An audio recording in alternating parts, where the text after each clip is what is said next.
కూటమి ప్రభుత్వం అధికారంలోకి వచ్చినప్పటి నుంచి ఆడవాళ్ళ కానీ ప్రతిభల మీద కానీ జరుగుతున్నటువంటి దాంట్లో మనం అందరం కూడా చూస్తూ ఉన్నాము. ఈరోజు నగరం నడిపొట్టులో గుంటూరులో ఒక మహిళని వ్యవస్థను చేసి ఏ రకంగా అవమానించారనేది మనమందరం చూస్తూ ఉన్నాము.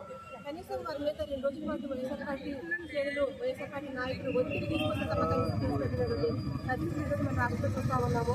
గతంలో వైఎస్ఆర్ పార్టీ అధికారంలో ఉన్నప్పుడు మహిళా రక్షణ కోసం అనిపించేసి దిశా చట్టాన్ని తీసుకొచ్చి ఏ రకంగా ఎక్కడో మహిళల మీద అగైత్యం జరిగిన చిన్న ఆ ఫోను షేక్ చేస్తే చాలు వాళ్ళకి రక్షణ కల్పించిన పరిస్థితి నుంచి ఈరోజు నగరం నడిపడిలో ఒక మహిళని వ్యవస్థను చేస్తే కూడా వ్యవస్థలు స్పందించే తీరికి 2 సంవత్సరాల కాలంలో కేంద్ర ప్రభుత్వం ఏ రకంగా పరిపాలన దిగజారు చేసింది, వ్యవస్థని ఏ రకంగా దిగజారు చేసింది అనేది మనం అందరం కూడా చూస్తూ ఉన్నాము.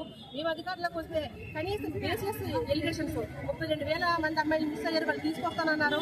వాళ్ళ సంగతి పక్కన పెడితే అసలు ఏది మిస్ అవుందని అంత ఆర్భాటం చేశారు కదా. మరి ఈరోజు నడి రోడ్డు మీద మహిళలకి ఎంత అన్యాయం జరుగుతుందంటే మరి స్పందించాల్సిన వ్యక్తి మరి ఎందుకు స్పందించట్లేదు అనేది కూడా ఇక్కడ ప్రజలందరూ కూడా అర్థం చేసుకోవాలి.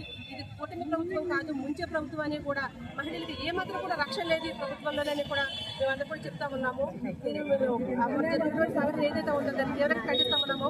నిధుల మీద కఠిన చర్యలు తీసుకోవాలి. అసలు వీళ్ళు ఎందుకు బయటకు వచ్చినాయి అనే విషయాన్ని పక్కన పెట్టి అందులో జరిగిన అంశాలు పరిగణన తీసుకుని వాళ్ళ మీద చర్యలు తీసుకోవాలని చెప్పేసి కూడా మేము డిమాండ్ చేస్తా ఉన్నాము.